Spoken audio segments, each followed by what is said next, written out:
নানা আয়োজনের মধ্য দিয়ে মাগুরার সত্যজিৎপুর আইডিয়াল একাডেমিতে অনুষ্ঠিত হয়ে গেল নবান্ন উৎসব।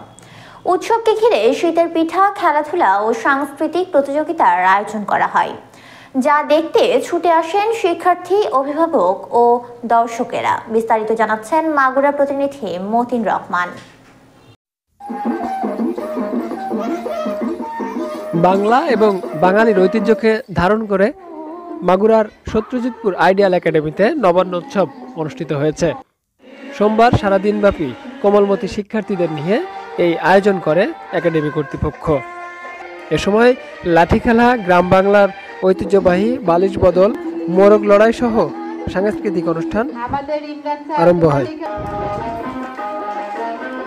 শিক্ষার্থীরা এবং তাদের অভিভাবক সহ বিভিন্ন লোকের আগমনে মুখরিত থাকে গোটা অনুষ্ঠান। এই নবান্ন উৎসবটি প্রতি বছর কিন্তু অনুষ্ঠিত হয়ে থাকে এবং বাঙালির ঐতিহ্যটাকে ধরে রাখার জন্য শিশু শিক্ষার্থী যারা আছে তাদের মাঝে এটি তুলে ধরার জন্য মূলত এই আয়োজনটি করে থাকে কর্তৃপক্ষ। অনুষ্ঠানকে ঘিরে বাহারি রকমের সাজে সেজে আসে কোমলমতি শিক্ষার্থীরা। আয়োজন করা হয় পিঠা উৎসবের। এ সময় নানান রকমের পিঠার আয়োজন দেখা যায় অনুষ্ঠান ঘিরে। আইডিয়াল একাডেমিতে প্রতি বছর এখানে অনুষ্ঠানটি করা হয় নবান্ন উৎসব। আমরা অভিভাবক হিসেবে আসি, অনেক ভালো লাগে, সারাদিন অনেক আনন্দ করি। কচি কাঁচা বাচ্চাদের নাচ দেখতেছি, গান দেখতেছি এবং পিঠা উৎসব দেখতেছি। 1431 উপলক্ষে আমরা পিঠা উৎসব, নবান্ন উৎসব, লাঠি খেলা এবং গ্রাম বাংলার ঐতিহ্যকে তুলে ধরার জন্য যেমন খুশি তেমন সাজ ইত্যাদি আমরা করে থাকি।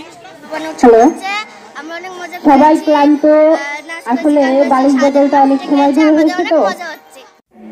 দেশের বাঙালি ঐতিহ্যকে তুলে ধরার জন্য এমন আয়োজন অব্যাহত থাকুক, এমনটাই প্রত্যাশা সকলের।